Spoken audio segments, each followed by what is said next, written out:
ইবলিস দেখ টাকা দেখ আমার পয়গম্বর এত বড় বিপদের খবর, এরপর আমি আল্লাহকে ভুলে না, আমি আল্লাহকে ভুলে না। ভাইরে যা বলতেছি একটু দিলের কান দিয়া কথাগুলি শুনুন। আমার আপনার বিপদ কিন্তু এর চেয়ে বড় না, বরং অনেক হালকা বিপদ আমার আপনার উপরে আসে। অনেক সময় আমরা বিপদে পড়ে একদম হায় হুতাশ করে ফেলি, আল্লাহর নাশুকরি করে ফেলি। বিপদে পড়ছে, অসুস্থ হয়েছে, এখন আর তারে মসজিদে পাওয়া যায় না। না না, এমনটা তুমি কইরো না। আল্লাহর গোলাম, বিপদ যিনি দেয় উদ্ধারও করে কে? যে আল্লাহ বিপদ দেয় সেই আল্লাহ উদ্ধার করে, ঠিক না? আর কারো কাছে গিয়া কোনো লাভ নাই। মুশকিল কুশা একমাত্র কে? কোন দয়াল বাবা, কিবলা বাবা, খাজা বাবা, জটাশা, ল্যাংটাশা, কোনো বাবাই পারে না। বিপদ থেকে উদ্ধার করার একমাত্র শুধুমাত্র কেবলমাত্র মালিককে আল্লাহ। এই ইয়াকিন আছে তো? আজ আসতে কেন? কোনো আছেন নাকি কেউ? অসুবিধা হইতেছে? অসুবিধা হইতেছে? সাবধান, মনে রাখবা। আমরা মায়ার নবী, রহমতের নবী রওজা শরীফ জিয়ারত করি। মদিনা শরীফ যারা গেছেন দেখবেন নবীজি রওজা শরীফ জিয়ারত করছেন, জিয়ারত করে আপনি মোনাজাত উঠাইছেন। এখন চাইতেছেন আপনি বিপদ আপদ আছে, এগুলো আল্লাহর কাছে চাইবেন, হাত উঠাইছেন। আমাদের চোখের সামনে আমরা দেখছি নবীজি রওজার পাশে গিয়া নবীরে সালাম দিয়া জিয়ারত কইরা হাত উঠাই দিয়েছে রওজার দিকেই। সাথে সাথে ওই এলাকার সৌদি পুলিশরা, সৌদি মুতু যারা, আলেম উলামা যারা, তারা আইসা অত্যন্ত আদবের সাথে তার দেহটারে ঘুরাইয়া দেয়। মুনাজাত করা অবস্থায় আরবিতে কয়, ভাই এই জায়গা নবীকে শুধু সালাম দেওয়া তোমার দায়িত্ব, চাওয়ার জায়গা রওজা না, চাওয়ার জায়গা হলো বাইতুল্লাহ। জোরে কোন সুবহানাল্লাহ। চাওয়ার জায়গা কোথায়? বাইতুল্লাহ। চাইতে হবে কার কাছে? আল্লাহর কাছে। নবীকে সালাম দাও, তোমার সালাম নবী শুনছেন, তোমার সালামের জবাবও নবী দিচ্ছেন। এইবার চাইবা যা নবীর কাছে না, চাইবা আল্লাহর কাছে। আর আমি আপনাকে দয়াল বাবার কাছে, বাবা বাবা বাচ্চা হয় না, বাচ্চা হয় না, খালি মাইয়া হইতেছে, পোলা হয় না। হাই হাই হাই হাই হাই। সিলেট দরগা যায়েন গা বাচ্চার লাগি গে। আমি একবার সিলেট দরগা গেছি, গিয়া দেখি এক মহিলা কাপড় সরাইয়া ফেট দিয়া দরগাত বসাইতেছে। নাউজুবিল্লাহ। আসতে কইছেন না কেন? দরগাওয়ালার কোনো ক্ষমতা আছে পেটে বাচ্চা দেওয়ার? হ্যাঁ, আহা। এজন্য আল্লাহ নবী বলেছেন, ইউসবিহুর রাজুলু মুমিনা ওয়া ইউমসি কাফিরা। এমন এক জামানা, এমন এক যুগ আসবে যেই যুগে সকালে হবে মুমিন, বিকালে হবে কাফির। আল্লাহ আমাদেরকে এই সমস্ত কাজ থেকে হেফাজত করুন। সবাই বলি আমিন। আল্লাহ পাক রব্বুল আলামিন কই, ইবলিস তাহলে তুই বুঝি দেখতে চাস? বলে দেখতে চাই। ইবলিস কয়, আল্লাহ ৬টা সন্তান নেওয়ার পরেও তোমার পয়গম্বর তোমাকে কেন ডাকে জানো নি গো মালিক? কেন ডাকে? আল্লাহ বলে কেন? ইবলিস কয়, এখনো তার 4টা স্ত্রী আছে। যেই লোকটার 4টা স্ত্রী আছে তার আবার টেনশন কিসের? 6টা ছেলে গেলেও কোনো অসুবিধা নাই, ছেলে জন্ম নেওয়ার এখনো সুযোগ আছে, কারণ 4টা বউ আছে, টেনশন কের? আল্লাহ পাক রব্বুল আলামিন কয়, ইবলিস তাহলে দেখতে চাস? বলে দেখতে চাই। 4টা স্ত্রীর ভিতরে একজন স্ত্রী ছিলেন আইয়ুব নবীর খেদমতি, যার নাম ছিল বিবি রহিমা। আর 3জন তারা এক জায়গায় ছিলেন ঘুমন্ত। এই 3জন বিবি একসাথে তারা মারা গেলেন। নবীর কাছে খবর আসলো আপনার 3জন বিবি একসাথে দুনিয়া থেকে বিদায়। এরপরও মায়ার নবী আইয়ুব নবী আল্লাহর নাশুকরি করে না গো। এই কথা মুখ দিয়ে কয় না, মালিক আমারে নবী বানাইয়া লাভ হইল কি? এত বিপদ তুমি আমারে দিতেছ, তাহলে আমার নবুয়তি পায়া লাভ হইল কি? তোমার গোলামি কইরা লাভ হইল কি? একবারও তিনি বলেন না। 3জন বিবির মৃত্যু সংবাদ পাওয়ার পরও নবী আল্লাহর শুকরিয়া আদায় করে। ও আমার মা বোনেরা, খেয়াল করে শোনো গো মা, তোমার আমার বিপদ এর চেয়ে বড় নয়, সমানও নয়, এর চেয়ে 1000 গুণ ছোট, এর চেয়ে হাজার গুণ ছোট। ছোট্ট বাচ্চারা মারা গেছে, কলিজার টুকরা সন্তান তোমার মারা গেছে। না না না শুকরি করবা না। নাবালিগ অবস্থায় যার বাচ্চা মারা যায় ওই বাচ্চাগুলিকে আল্লাহ পাক রব্বুল আলামিন কিয়ামতের ময়দানে বাপ মার জন্য বহুত বড় সুপারিশকারী বানায়। বাচ্চাগুলি আল্লাহর কাছে ডাক দেয়া কয়, মালিক, ও মালিক, তুমি আমারে দুনিয়াতে পাঠাইছো, পাঠানোর সময় আমার মা কত কষ্ট করছেন, জান বের হয়ে যায় অবস্থা। এরপরে আমি দুনিয়াতে আসলাম, এত কষ্ট আমি মাকে দিলাম, কিন্তু মার কোনো খেদমত আমি করতে পারলাম না, আমার মা ঋণ আমি শোধ করতে পারলাম না। আল্লাহ, আজ যদি তুমি আমাকে জান্নাতে দিতে চাও, আমার মা বাবা সারা জান্নাতে যাইমো না, হয় আমারে বাপ মার সাথে জাহান্নামে দিয়ে দাও, হয় আমাকে আমার বাপ মার সাথে জাহান্নামে দিয়ে দাও, নতুবা আমার সাথে আমার বাপ মারে জান্নাতে দিয়ে দাও, আমি আমার মা বাবা ছাড়া থাকবো না। আল্লাহ, তুমি আমার দুনিয়াতে পাঠাইছো, আমার মা আমার বাবা আমার উপর কি পরিমাণ ঋণ, আমি তো ঋণ শোধ করার সুযোগ পাই নাই, দিছো না। আজ হাসরের মাঠে যদি আমাকে জান্নাত দিতে হয়, বাপ মা ছাড়া জান্নাতে যাইমু না। রব্বুল আলামিন তখন বলে, বান্দারে, আমি আল্লাহর আদত হচ্ছে জাহান্নামীকে জান্নাতে দেওয়া, কিন্তু কোনো জান্নাতীরে জাহান্নামে দেওয়া এটা আমার আদত না। বান্দা, তুমি তো জান্নাতি, তোমাকে আমি জাহান্নামে দিতে পারি না, ঠিক আছে, নেও তোমার সুপারিশে বাপ মারেও জান্নাত দিয়া দিলা। এজন্য বাবা সবর করো, সবর, মা সবর করো, সবর। এই বাচ্চাটা তোমার জন্য জান্নাতে যাওয়ার উসিলা হবে, জান্নাতে যাওয়ার উসিলা হবে। শুধু মুখ দিয়া এমন কোন কথা বইল না যেই কথার কারণে ঈমান চলে যায়, আল্লাহ নারাজ হয়ে যায়, এমন কথা বইল না, এমন কথা বইল না। আল্লাহর দোহাই তুমি এমন কথা বইল না। মৃত্যু সংবাদ শুনছো, ইন্না লিল্লাহি ওয়া ইন্না ইলাইহি রাজিউন কয়া তুমি দোয়াটা পড়ো।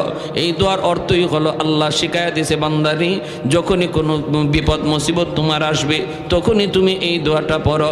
মানুষের জীবনের সবচেয়ে বড় মুসিবত হলো মৃত্যু সংবাদ, এই জন্য এই দোয়াটা আমরা পড়ি। এর অর্থ হলো বান্দা, এর অর্থ হলো কি জানেন? আমি যখন বলি ইন্না লিল্লাহি ওয়া ইন্না ইলাইহি রাজিউন, এর অর্থই হলো, ভাইরে তুমি যাও, আমি তোমার পিছনে আসতেছি। বাবা যদি ছেলের মৃত্যুর সংবাদ পায় কই ইন্না লিল্লাহ, আল্লাহ আমরা সবাই তোমার, বাবা তুমি যাও, আমরা সবাই এক পথের প্রতীক, তুমি আগে যাও, আমি তোমার পিছনে আসতেছি। কেউ থাকার জন্য আসি নাই রে আল্লাহর গোলাম, কেউ থাকতে আসি নাই, থাকবার চেষ্টা করেও থাকা যায় না, যেতেই হবে। এজন্য সন্তানের মৃত্যু সংবাদ শোনার পরও তুমি না শুকরিমূলক কথা বইল না, আপনজন প্রিয়জনের কোন মৃত্যু সংবাদ শুইনও না শুকরিমূলক কথা বইল না। আইয়ুব আলাইহিস সালাম যখন তিনি তার তিনটা বিবির মৃত্যু সংবাদও পাইলেন, এরপরও তিনি একবারের জন্য না শুকরি করলেন না, আল্লাহর শুকরিয়া আদায় করেন। আল্লাহ পাক কয়, এরে ইবলিস, তাকায় দেখ আমার পয়গম্বর এত বড় বিপদেও আমি আল্লাহকে ভুলে না। ইবলিস কয়, মালিক জানোনি কেন? ইবলিস কয়, সম্পদ নিয়ে গেছো, রাজত্ব নিয়ে গেছো, ছেলে নিয়ে গেছো, বিবি নিয়ে গেছো, এরপরও তোমারে কেন ডাকে জানোনি? কারণ হলো তারে তুমি এখনো সুস্থ রাখছো। কি কয়? এখনো তারে সুস্থতার নিয়ামত তুমি তারে দিয়া রাখছো। দেখোটা তার পুরাপুরি সুস্থ, যার দুইটা হাত আছে সে কোনো গরিব না, যার দুইটা পা সুস্থ আছে সে গরিব না, সে গরিব হতে পারে না, অসহায় হতে পারে না। সুস্থ দুইটা হাত যার আছে সে কোনো দিন অসহায় না, ঠিক কিনা? যেরকম সুস্থতার নিয়ামত তুমি দিয়া রাখছো, সুস্থ বানায় দেখো, তোমাকে ভুলে যাবে আর তোমার নাম নিবে না। আল্লাহ পাক রব্বুল আলামিন কয়, তাহলে তুই বুঝি দেখতে চাস? বলে দেখতে চাই। আল্লাহ পাক রব্বুল আলামিন এইবার আইয়ুব আলাইহিস সালামের শারীরিক অসুস্থতা আল্লাহ ফালায়া দিলেন। সারা শরীরের প্রতিটা পশমের গোড়া গোড়ায় ফুসকা উঠে গেল। এই ফুসকার ভিতরে পোকা জন্ম নিল। সারা শরীরের এমন কোনো পশমের গোড়া নাই যেই গোড়া দিয়ে ফুসকা উঠে নাই, একটা পোকা জন্ম নেয় নাই। সারা শরীরের মধ্যে দুর্গন্ধ ছড়াইতে লাগলো, শরীর পচে গেছে। আল্লাহর পয়গম্বর সাইয়্যিদুনা আইয়ুব আল্লাহর কাছে ডাক দেয়া কয়, মালিক, সমস্ত শরীর যদি আমার পোকায় খায় আমার কোনো আপত্তি নাই, যদি তুমি খুশি থাকো আমিও খুশি, কিন্তু মালিক আমার জিহ্বাটা তুমি পোকা দিয়া খাওয়ায় না, কারণ এই জিহ্বা দিয়ে আমি সকাল সন্ধ্যা তোমাকে আল্লাহ কইয়া ডাক দেই, আল্লাহ কইয়া ডাকি, আমার কোনো কষ্ট লাগে না। আল্লাহু আকবার। এই আল্লাহ নামের ভিতরে এত মজা, এত মজা, এত মজা। আল্লাহ পুরা দেহটাও যদি পোকায় খায়, আমার জিহ্বাটা তুমি পোকা দিয়া খাওয়ায় না। এই জিহ্বা দিয়া নবী আল্লাহকে ডাকে, আল্লাহকে ডাকে।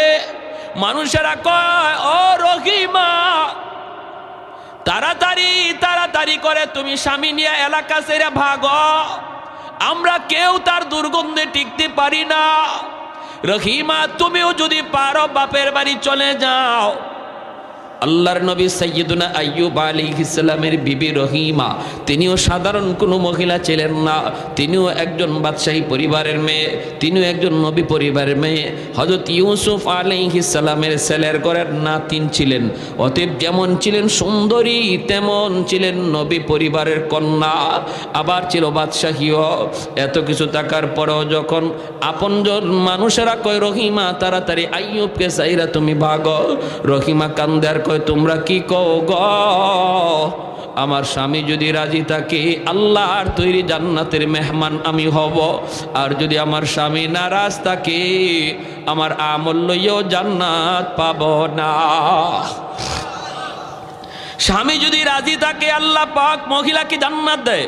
আল্লাহ নবী রহমতের নবী বলেন, কোন স্বামী যদি মারা যায় এই অবস্থায় সে তার স্ত্রীর উপরে খুশি ছিল, এই স্ত্রী মরতে দেরি আল্লাহর তৈরি জান্নাত পাইতে দেরি হবে না। অথবা কোন স্ত্রী যদি আগে মারা যায় আর স্বামী যদি তার উপরে সন্তুষ্ট থাকে, নবী বলেন মরতে দেরি জান্নাত পাইতে দেরি নাই। সুবহানাল্লাহ, জোরে কোন। এজন্য মায়ার নবী দয়ার নবী বলেন, মহিলাদের জন্য নবী বলেন, মা বোনদের জন্য আমার নবী বলেন, চারটা জিনিসের হিসাব যদি কোনো মহিলা আল্লাহকে দিতে পারে আল্লাহ পাক তার জন্য জান্নাতের সবগুলি দরজা আল্লাহ ওপেন করে দিবে, আর বলবে যে কোনো জান্নাত দিয়া তুমি ঢুকো। আইয়ুমা ইমরাতিন ইদা সাল্লাত খামসাহা ওয়া সামাত শাহরাহা ওয়া হাফিজাত ফারজাহা ওয়া আতাআত বালাহা। এক নম্বরে নবী বলেন, নামাজের হিসাব যদি আল্লাহর কোনো বান্দি আল্লাহকে দেয়া দেয়। দুই নম্বরে রোজার হিসাব যদি আল্লাহকে দেয়া দেয়। তিন নম্বর হলো সে তার সতীত্ব যদি হেফাজত করে, পর্দা যদি শরী পর্দা মাইনা চলে। চার নম্বর হলো যদি সে স্বামীর খুশি রাখে, স্বামীর কথা মতো চলে। মায়ার নবী দয়ার নবী বলেন, এই মহিলা জান্নাতের যে কোনো দরজা দিয়ে ঢুকবে, কেউ তারে বাধা দিবে না। এজন্যই মায়ার নবী বলে মহিলাদের জন্য জান্নাতে যাওয়া সহজ, পুরুষের তুলনায় মহিলাদের জন্য জান্নাতে যাওয়া সহজ, কারণ মহিলাদের হিসাব হলো কম, মাত্র 4 কাজের হিসাব। একজন পুরুষের 4 কাজের হিসাব শুধু নয়, অনেকগুলি হিসাব একজন পুরুষকে দেওয়া লাগবে। কেমনে তুমি সংসার চালাইছো, কেমনে আয় করছো, কেমনে ব্যয় করছো, সমাজের মানুষের সাথে কেমনে চলছো, প্রতিবেশীর হক তুমি আদায় করলা কিনা, জুম্মার নামাজে গেছো কিনা, জিহাদের ডাক আসলে জিহাদে গেলা কিনা। হিসাব কিতাব অনেকগুলি দেওয়া লাগবে, অনেক পুরুষকে দেওয়া লাগবে, কিন্তু মহিলার উপরে এত কোনো প্রশ্ন নাই। ঘরের টাকা কেমনে আসলো, কেমনে ব্যয় হলো, আল্লাহ কোনো মহিলাকে আল্লাহ জিগাবে না, জিগাবে পুরুষকে। এর জন্যই মায়ার নবী বলেন, মহিলারা দুনিয়াতে আল্লাহর ওলি হওয়ার লাইনে, আল্লাহর ওলি হওয়ার লাইনে পুরুষের চেয়ে অর্ধেক পথ আগায় থাকে, অর্ধেক পথ আগায় থাকে। পুরুষ যদি 100 মার্কের মধ্যে 100 মার্কই কামাই করতে হয় পুরুষের আল্লাহর ওলি হওয়ার জন্য, কিন্তু মহিলাকে আল্লাহ পাক রব্বুল আলামিন 100 মার কামাই করতে আল্লাহ বলে না। আল্লাহ কয় মহিলাদেরকে, মা বোনেরা, আল্লাহর নবী জানাইছেন তুমি মাত্র 50 মার কামাই করবা, আর 50 নাম্বার আল্লাহ তোমাকে দয়া কইরা দিয়া দিছে। শুধু মহিলা হওয়ার কারণে আল্লাহ মহিলাকে নিজে দয়া কইরা 50 নাম্বার দিয়া দিছে জন্মসূত্রে, আর বলছে তুমি বাকি 50 নাম্বার কামাই করো, মাত্র 4 কাজের হিসাব দাও।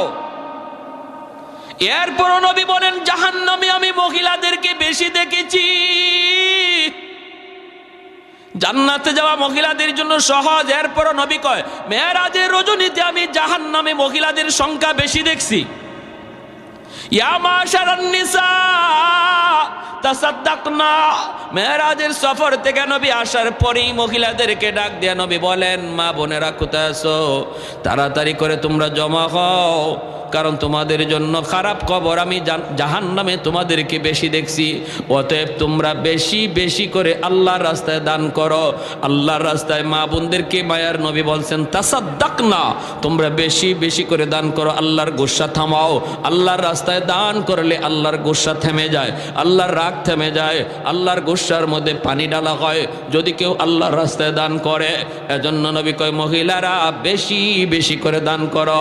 শাড়ি তোমার 5টা আছে, একটা শাড়ি গরিবরে দিয়া দাও। নামাজ পড়তে পারে না আল্লাহর এক বান্দি, কাপড় নাই, তোমার তো 5টা 6টা ব্রিফকেসের ভিতরে এমনি পরে আছে গো আল্লাহর বান্দি। ঈদে আর শাড়ি কেনার দরকার নাই, ঈদের দিনে ব্রিফকেস কইলা নতুন শাড়িটা একজন গরিবকে দান করো। নবী বলেন এইভাবে মা বোনরা যদি দান সদকা বাড়ায়, আমি নবী বললাম তার আর জাহান্নামে যাওয়া লাগবে না, আল্লাহ জান্নাতের মেহমান বানাবে। ঠিক কিনা?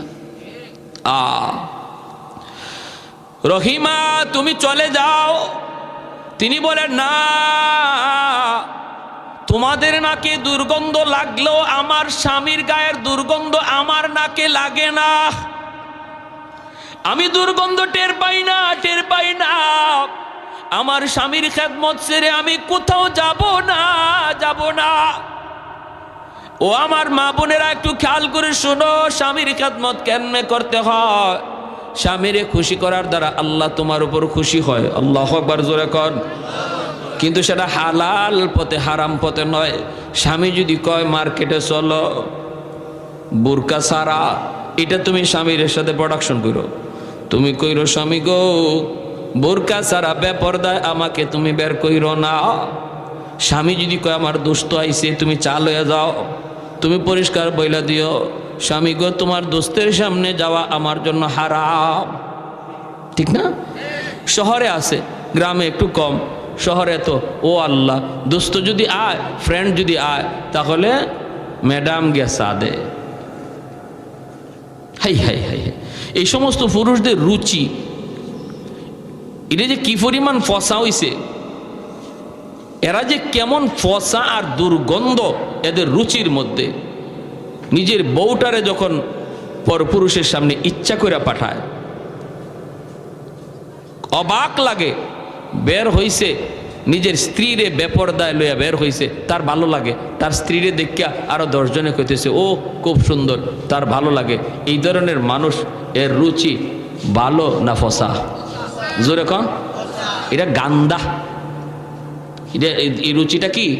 এটা গান্দা রুচি।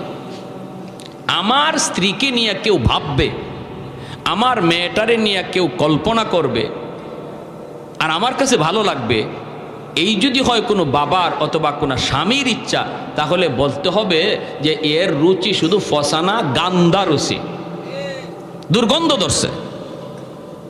এবং হাসরের মাঠে আল্লাহর আদালতে সে যত বড় হাজি হোক, যত বড় নামাজি হোক, আল্লাহর আদালতে সে ধরা খেয়ে যাবে। তার স্ত্রীকে বেপরদায় চালানোর কারণে, মেয়েকে বেপরদায় চালানোর কারণে, অধীনস্থ বোনকে বেপরদায় চালানোর কারণে এই ভাই, এই বাবা, এই স্বামী আল্লাহর আদালতে কাঠগড়ায় দাঁড়াবে। আল্লাহ বলবে তোমার নামাজ লইয়া তো তুমি জান্নাতে যাওয়ারই কথা, আগে স্ত্রীর হিসাব দাও, স্ত্রীরটাও তোমার হিসাব দিতে হবে। মেয়ের হিসাবটা আগে বুঝাও, বোনের হিসাবটা আগে বুঝাও, এরপরে তোমার হজ লইয়া, তোমার নামাজ লইয়া তুমি জান্নাতে যাও। সম্ভব? হ্যাঁ? এজন্য ঘরের মেয়ে, ঘরের স্ত্রী, ঘরের বোনদের পর্দার মধ্যে রাখা দরকার, আসেনি না নাই? আসেনি না নাই? আল্লাহ নবী রহমতের নবী বলেন সালাসাতুন কাদ হারামাল্লাহু আলাইহিমুল জান্নাহ মুদমিনুল খাম ওয়াল আক ওয়াদ দাইয়ুস আল্লাযী ইউকিররু ফি আহলিহিল খুবুস। তিন ব্যক্তির জন্য জান্নাত হারাম, জান্নাত হারাম হয়ে যায় তিন ব্যক্তির জন্য। মুদমিনুল খাম, যে মদ খায়, ওয়াল আক, যে বাপ মার অবাধ্য, তার জন্য জান্নাত হারাম। 3 নম্বরে নবী বলেন ওয়াদ দাইয়ুস আল্লাযী ইউকিররু ফি আহলিহিল খুবুস, ওই পুরুষ যে পুরুষ তার ঘরে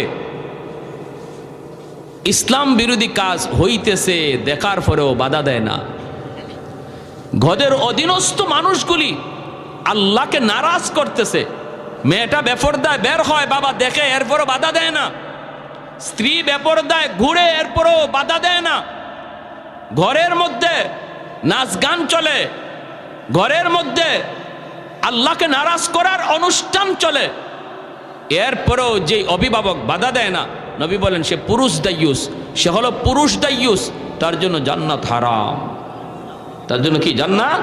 সালাসাতুন কাদ হারামাল্লাহু আলাইহিমুল জান্নাহ মুদমিনুল খামর ওয়াল আক ওয়াদ দাইয়ুস আল্লাযী ইউকিররু ফি আহলিল খুবুস আও কামা ক্বালান নবী আলাইহিস সালাম। এজন্য সাবধান, আমরা যারা অভিভাবক, আমার নামাজ লইয়েই যে আমি জান্নাতে চলে যেতে পারবো, মোটেও না, মোটেও না। ঘরের হিসাব আমাকে দেওয়া লাগবেই লাগবে, অধীনস্থ মানুষের হিসাব আমাকে দিতেই হবে। আমি যদি নামাজি হই, ছেলেটাকে নামাজি বানানোর চেষ্টা করতে হবে। আমি যদি পর্দা মানি, স্ত্রীটাকেও পর্দার ভিতরে রাখতে হবে, ঠিক কিনা ভাই? আইয়ুব আলাইহিস সালাম, ওনাকে ছাড়তে রাজি না বিবি রহিমা। এলাকার মানুষেরা কয়, রহিমা তাহলে তুমি এলাকা ছেড়ে দাও, এই এলাকায় থাকলে আমরা থাকতে পারবো না, কই তুমি যাইবা, তুমি তাড়াতাড়ি যাও। বিবি রহিমা স্বামীকে নিয়ে তিনি ধরে ধরে, সাইয়্যিদুনা আইয়ুব আলাইহিস সালাম তিনি তো হাঁটা চলাও করতে পারেন না, স্ত্রীকে ধইরে ধইরে তিনি ঘর থেকে বের হয়ে যাচ্ছেন। রে যুবক, যেই মানুষটা ছিলেন এক সময় এই এলাকার বাদশাহ, এই এলাকার রাজা, কোনো কিছুর অভাব তার ছিল না, আজ তার ঘরে পর্যন্ত জায়গা হয় না, ঘর থেকে বের হয়ে যাইতে হচ্ছে। এলাকার মানুষ, প্রতিবেশী কেউ তারে থাকতে দেয় না, রাস্তায় চলে গেলেন স্বামীকে নিয়া। পথিকেরা কয়, রহিমা রাস্তায় তুমি যাইকো না, আমরা এই রাস্তা দিয়ে হাঁটাচলা করি, যদি রাস্তায় তুমি অবস্থান করো, আমরা দুর্গন্ধের কারণে রাস্তা দিয়ে হাঁটতে পারি না। আল্লাহর পয়গম্বর সাইয়্যিদুনা আইয়ুব আলাইহিস সালামকে নিয়ে বিবি রহিমা তিনি চলে গেলেন মাঠে। মাঠে চলে যাওয়ার পর কৃষকেরা দৌড়ায় আসছে। কৃষকেরা আয়া কয়, রহিমা গ, এখানে মাঠে যদি অবস্থান করো তাহলে আমরা কাম কাজ করতে পারবো না, তুমি অন্যত্র কোথাও চলে যাও। তাম পৃথিবীটা যেন ছোট হয়ে আসলো। যেই মানুষটা এই এলাকার এক সময় রাজত্ব করতেন, আজ তার কোথাও জায়গা হয় না রে। ঘরে জায়গা নাই, রাস্তায় জায়গা নাই, মাঠেও জায়গা হয় না। আল্লাহর বান্দি স্বামীকে নিয়ে তিনি জঙ্গলের দিকে রওনা দিলেন। জঙ্গলের কাছে যায় দেখেন একটা ডাস্টবিন। এলাকার মানুষেরা এই জায়গায় ময়লা ফালায়, এই ডাস্টবিনের কাছে অনেক দুর্গন্ধ, ডাস্টবিনের দুর্গন্ধ। বিবি রহিমা মনে মনে ভাবতেছে, স্বামী গ, ও স্বামী, কোথাও তো জায়গা হয় না, কেউ থাকতে দেয় না, বসতে দেয় না। আমার তো মন বলে এই ডাস্টবিনের কাছে আমরা থাকার অবস্থান করি, কারণ এই জায়গা দিয়া ডাস্টবিনের দুর্গন্ধের কারণে কেউ আসে না, কেউ যায় না। অতএব যদি আমরা এই জায়গায় অবস্থান করি, কেউ সরাবে না। স্বামীকে নিয়ে ডাস্টবিনের কাছেই তিনি থাকার ব্যবস্থা করলেন, এই জায়গায় তিনি থাকবার ব্যবস্থা করলেন। স্বামী তিনি তো আল্লাহর পয়গম্বর, তিনি তো শুয়ে থাকেন। এরকম কোন রকম একটা ঝুপড়ির মতো বানাইয়া স্বামীকে নিয়ে তিনি এই জায়গায় থাকেন। ভাইয়েরা বন্ধুরা, দিনের বেলা মানুষের এলাকায় যায় তিনি কাজ করেন, কাজের বিনিময়ে তিনি কিছু খাবার সংগ্রহ করেন স্বামীর জন্য। এলাকার মধ্যে যান, কাম কাজ কইরা কিছু খানা হালুয়া পাকা স্বামীকে খাওয়ান। চামচ দিয়া খাওয়াইতে পারেন না, চামচটা যদি টুটে লাগে পয়গম্বর চিৎকার করে হাওমা করে কান্দে উঠে। কারণ ঠোঁটটা পর্যন্ত নাই, পোকায় খায়া শেষ করে ফেলছে। দাঁতের জামিটা পর্যন্ত নাই, পোকায় খায়া শেষ করে ফেলছে। যদি চামচ দিয়া খাওয়ান তাহলে ব্যথা পান, ব্যথা পান। হাতও তিনি লাগাইতে পারেন না। একদিন হাত লাগাইছেন, আঙ্গুলের নখটা যেই মাত্র এই জামির মধ্যে লাগছে, নবী চিৎকার করে উঠছেন। সাথে সাথে বিবি রহিমা চোখ দিয়ে পানি জড়ায় কান্দের, কই স্বামী গ কেমনে খাওয়াবো গো স্বামী। এই বইলেই তিনি তার জিব্বাটা বের করলেন। বিবি রহিমা জিব্বাটাকে তিনি বের কইরা জিব্বাটার মধ্যে হালুয়া লইয়া এই জিব্বারে চামচ বানাইয়া স্বামীর মুখের ভিতরে হালুয়া ঢুকাইয়া দেন। ও আমার মা বোনেরা, একটু খেয়াল করে শুনো, স্বামীর খেদমত কাকে বলে গো মা? কেমনে আল্লাহকে রাজি করা যায়, কেমনে আল্লাহরে খুশি করা হয়? নিজের জিব্বাটারে চামচ বানাইয়া এই জিব্বা দিয়া হালুয়া স্বামীর মুখের ভিতরে ঢুকান। একদিন জিব্বার মধ্যে একটা পোকায় কামড় মারছে। হঠাৎ করে বিবি রহিমা চিৎকার দিয়া যন্ত্রণায় মাটিতে পড়ে গেছেন। আর তিনি ডাক দিয়া কান্দেন আর বলেন, স্বামী গো একটা পোকার কামড় আমি সইতে পারলাম না। এতগুলি পোকার কামড় আপনি কেমনে সইতেছেন গো স্বামী? কেমন করে আপনি সইতেছেন, কেমন করে সইতেছেন? বাইরে 13টা বৎসর এইভাবে চলে গেল, এই ডাস্টবিনের পাশেই 13টা বৎসর হয়ে গেল। 13 বৎসরের মাথায় যখন পোকায় তার জিব্বার মধ্যে কামড় মারল, তখন তিনি আল্লাহর কাছে বলতেছেন, স্বামী গো ও স্বামী, 13টা বৎসর হয়ে গেছে তুমি এইরকম অসুস্থ, আমিও মানুষের বাড়ি থেকে কাম কইরা কইরা তোমার খানার ব্যবস্থা করি, এমন পোকা যন্ত্রণা, পোকার কামড় সহা যায় না। ও স্বামী একটু আল্লাহর কাছে বলো না, আল্লাহ যেন তোমার এই বিপদ দূর করে, আল্লাহ যেন তোমার সুস্থ করে দেয়। এই কথা বলা মাত্রই আইয়ুব আলাইহিস সালাম কয়, না গো বিবি, আমি এমন কথা আল্লাহর কাছে বলতে পারবো না। কারণ হলো আল্লাহ যদি আমাকে জিজ্ঞেস করে, রে আইয়ুব 70 বছর পর্যন্ত আমি আল্লাহ তোমার সুস্থ রাখলাম, অসুস্থ হইছো মাত্র 13 বছর, এখনো তো 70 বছরের সমানে সমানে হয় নাই, এখনই বুঝি তুমি অস্থির হয়ে গেছো। কি জবাব দিব গো রহিমা, কি জবাব দিব? 70 বছর যদি হয় তারপরে আল্লাহর কাছে বলবো, মালিক সুস্থতা আর অসুস্থতা সমানে সমানে হইছে, আল্লাহ তুমি আমাকে এখন সুস্থ করে দাও। 70 বছরের আগে আমি আল্লাহকে বলতে পারবো না। একবার গেলেন মানুষের বাড়িতে, কাম নাই, কাম নাই, পান না। স্বামীর জন্য কেমন করে তিনি খানার ব্যবস্থা করবেন, শেষ দিয়া দিচ্ছি, বেশি না, আর মাত্র 2 মিনিট। একজন মহিলার বাড়িতে গেলেন, ইহুদি মহিলা, যা বলেন, চাচি একটু খানার ব্যবস্থা আসেনি? মহিলায় কয়, না না কিছুই নাই, দেওয়ার মতো কিছুই নেই। আল্লাহর বান্দি বিবি রহিমা কয়, চাচি গো আমার স্বামী একজন আল্লাহর পয়গম্বর অসুস্থ, কুষ্ঠ রোগী, তার সারা শরীর পচে গেছে, আমি তার জন্য একটু খানার ব্যবস্থা করি গো চাচি, একটু খানা দাও, নতুবা কোনো কাম আসেনি, আমার কাম দাও। ইহুদি মহিলা কয়, না আমার বাড়িতে কোনো কাম কাজ কিছুই নাই, কিছুই নাই, দেওয়ার মতো কিছুই নাই, তুমি চলে যাও, কাজ দেওয়ার মতো কিছুই নাই। তিনি বলেন, চাচি তাহলে একটু দেও না, হালুয়া একটু পাকাইছো, দিলে তো আমার স্বামীরে খাওয়াইতে পারি। মহিলায় কয়, দিতে পারি, বদলা লাগবে। কয়, বদলা দেওয়ার তো কিছুই নাই। ইহুদি মহিলা কয়, তোমার চুলটা অনেক লম্বা, একটু চুল যদি তুমি আমার কাইটা দাও তাহলে তোমাকে বিনিময়ে দিতে পারি। আল্লাহর পয়গম্বর সাইয়্যিদুনা আইয়ুব আলাইহিস সালাম তিনি তো ওই জায়গায় চুপড়ির মধ্যে আল্লাহ আল্লাহ জিকির করে। ভাইরা বন্ধুরা, এইদিকে বিবি তিনি বলতেছে, না গো চাচি, চুল দেওয়া যাবে না, আমার চুলটা লম্বা হলেও এই চুলটাকে আমার স্বামী লাঠি বানাইয়া বসা থেকে তিনি দাঁড়ায়, আমার স্বামী চুল ধরে ধরে দাঁড়ায়, চুলটা আমি দিতে পারবো না। ইহুদি মহিলা কয়ে, তাহলে ভাগো, আমার কাছে কিছু নাই। বাধ্য হয়ে তিনি কিছু চুল দিয়া দিলেন। এইদিকে ইবলিস সুযোগ পাওয়া গেছে।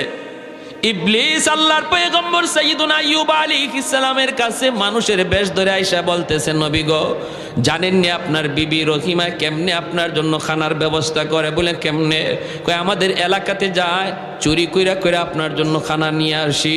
আল্লাহর পয়গম্বর সাইয়্যিদুনা আইয়ুব কয় অসম্ভব, এটা হতেই পারে না, আমার বিবি নবী পরিবারের মেয়ে, এটা করতেই পারে না, জান যাবে তবুও চুরি করবে না। কয় যদি বিশ্বাস না হয় আসার পরে তার চুলটা দেখেন, আজকে চুরি করতে যায় এক জায়গায় ধরা পড়ে গেছে, এজন্য তার চুল কাইটা দিছে। নাউজুবিল্লাহ। আইয়ুব আলাইহিস সালাম কয় যদি এমনই হয় তাহলে তারে আমি 80টা দুর্রা মারব। তিনি আসছেন, আসার পরে তাকাইছেন, তাকাইয়া দেখেন চুল কাটা। তখন তো বুঝছেন তুমি তাহলে চুরি করে আমার জন্য খানা আনো নাকি? বলে আল্লাহর নবী গো খোদার কসম আমি এমনটা করি নাই, আমি এমনটা করি নাই। তাহলে কে বলছে? মানুষের সুরত ধরে একজন আসছিল, সে তো ইবলিস। জিব্রাইল আলাইহিস সালাম এক নবী গো ও ইবলিস আপনার স্ত্রীর ব্যাপারে সন্দেহ করবেন না, সে যা বলছে এটাই সত্য। তাহলে কসম পুরা করবেন কেমনে? 80টা কঞ্চি হাতে নিয়ে একবার স্ত্রীর গায়ে আঘাত দিয়া দেন, কসম পুরা হয়ে যাবে। ওই অবস্থায় আল্লাহ পাক রব্বুল আলামিন জিব্রাইলকে পাঠাইছে, জিব্রাইল যাও তো আমার আইয়ুবকে যে সালাম দাও। জিব্রাইল আমিন এসে সালাম দিছে। নবী সালামের জবাব দিতে একটু দেরি হয়ে গেছে। জিব্রাইল আলামিন কয় নবী গো আপনি যদি সালামের জবাব দিতে দেরি করেন উম্মতে করব কি, উম্মতে করব কি? তখন আইয়ুব আলাইহিস সালাম কয় ভাই জিব্রাইল আমি জবাব সাথে সাথেই দিতে চাইছিলাম, কিন্তু ওই মুহূর্তে আমার জিব্বার মধ্যে একটা পোকা মাত্র উঠছে খানা খাওয়ার জন্য। আমি চিন্তা করলাম যদি আমি এখন জিব্বাটা নাড়া দেই জবাব দিতে যাইয়া পোকাটা মাটিতে পড়ে যাবে। হাসরের মাঠে যদি পোকা আল্লাহর কাছে বিচার দেয় আল্লাহ পাঠাইছিলা তোমার নবীর কাছে খানার জন্য, আমারে খাইতে দেয় নাই, মাটিতে ফালাইয়া দিছে, এই ডরে আমি সাথে সাথে জবাব দেই নাই। পোকাটা যখন আমার জিব্বা থেকে সরছে তখন আমি সালামের জবাব দিছি। আল্লাহ কয় জিব্রাইল কেমন জবাব পাইছো? আল্লাহ এই জমিনে এত সুন্দর জবাব আল্লাহ আমি জিব্রাইলের মনে পড়ে না আর কেউ দেয়। আল্লাহ তুমি রহম করো তোমার নবীর উপর। আল্লাহ কয় তাহলে আমার নবীরে কও হাঁটু দিয়ে নিজের পা দিয়ে যেন মাটিতে আঘাত করে, পায়ের গুড়ালি দিয়ে যেন আঘাত করে। জিব্রাইল কয় নবী গো পায়ের গুড়ালি দিয়ে আঘাত করেন। বলে আমার তো গুড়ালিই নাই। বলে যা আছে তা দিয়ে আঘাত করেন। আঘাত করতেই জমজমের পানির মতো পানি উঠতে শুরু হলো। আল্লাহ বলতেছে জিব্রাইল বলো আমার পয়গম্বরকে এই পানিটা যেন খায়, এই পানিটা যেন শরীরে লাগায়। খাওয়া মাত্র আর শরীরে মুসা মাত্রই সমস্ত পোকা জরজরাইয়া পড়ে গেছে। 18 বৎসর পর। কয় বৎসর পর? কি বুঝেন? এই ধরনের অসুস্থ যদি আল্লাহ আমরা 3 দিন বিছানায় রাখে আমাদেরকে খুঁজেই পাওয়া যাইব না, ঠিক না? খুঁজেই পাওয়া যাইব না, কি অবস্থা হবে। এরপরে আল্লাহ পাক রব্বুল আলামিন কয় যাও। তিনি সুস্থ হইয়া পরিপূর্ণ সুস্থ হয়ে বসে রয়েছেন। বিবি রহিমা তিনি তখন এলাকায় ছিলেন, তিনি আসছেন খাবার লইয়া, আইয়া দেখেন জায়গার মধ্যে স্বামী নাই। কোথায় গেল আমার স্বামী? পাশে একজন সুন্দর সুঠাম দেহের যুবক বসা, হাউমাউ করতেছেন। আমার স্বামী কোথায়? বাগে খেয়ে ফেললো নাকি? দৌড়ায় গেছেন আইয়ুব আলাইহিস সালাম। তিনি তো 25 বছরের এখন পূর্ণ যুবক, আল্লাহ তারে বানায় দিছে। সুন্দর সুঠাম দেখের পূর্ণ যুবক। পিছনে যায় দাঁড়ায় বলতেছেন ও যুবক এখানে আমার একজন স্বামী ছিল, স্বামীরে তুমি দেখছো নি? আইয়ুব আলাইহিস সালাম চেহারাটা ওই দিকে রাইখা বলেন স্বামীর চেহারা দেখলে তুমি চিনবানি? বলে চিনব। কেমনে চিনবা? যৌবনের চেহারা মনে আসেনি? কয় মনে আছে। যেই মাত্র আইয়ুব আলাইহিস সালাম চেহারাটা ঘুরাইছেন সাথে সাথে বিবি রহিমা আল্লাহু আকবার কই আল্লাহর শুকরিয়া আদায় করে স্বামীরে জড়ায় ধরছেন। আল্লাহ সমস্ত নিয়ামত আবার ফিরাই দিছে, যা নিছিল আল্লাহ সব ফিরাই দিছে। কোনো কোনো তফসিরি কিতাবে লিখছেন এরপরে এই পরীক্ষায় পাশ করার পর সাইয়্যিদুনা আইয়ুব আলাইহিস সালাম যদি কোথাও হাইটা যাইতেন তার পিছন দিয়া স্বর্ণের বৃষ্টি পড়তো। এত নিয়ামত আল্লাহ আবার ফিরাই দিছিলেন। কখন? যখন বিপদে পড়া সবর করছেন। আমরাও যদি বিপদে পড়ে সবর করি আল্লাহ বলে বাশশিরি সাবিরিন, জানায় দাও তাদের জন্য জান্নাতের সুসংবাদ। শুধু তা না, দুনিয়াতেও আল্লাহ যা হারাইছি হারানোর চেয়েও আল্লাহ আরও বেশি ফিরাইয়া দিবে যদি আমরা বিপদে পইরা সমস্যায় পইরা আল্লাহর উপর সবর করতে পারি। কে সবর করে? সবরের আলামত হলো বিপদে পইরেও সে মসজিদে যায়, বিপদে পইরেও আল্লাহকে ডাকে। সুস্থ থাকা অবস্থায় সুখে থাকা অবস্থায় যেভাবে আল্লাহরে ডাকছে বিপদে পইরেও একই রকম আল্লাহকে ডাকে, বরং আরো আল্লাহকে ডাকা বাড়ায়া দিছে, তখন আল্লাহ তার উপর খুশি হয়ে যায়। তাহলে আমরা শীতের দিনে মসজিদে গিয়ে নামাজ পড়া কষ্ট, ফজরের নামাজ পড়া খুব কষ্ট, অজু করা খুব কষ্ট। এই কষ্টটা যদি আমরা স্বীকার করি তাহলে আল্লাহ পাক রব্বুল আলামিন এই ধৈর্যের পরীক্ষায় আমরা পাশ করলাম। ঠিক কিনা? জোরে কোন? পাশ করলাম। কারা কারা এই অবস্থার মধ্যেও সুখে দুঃখে সর্বদা আল্লাহকে ডাকবো? একটু হাত উঠে আল্লাহকে দেখা।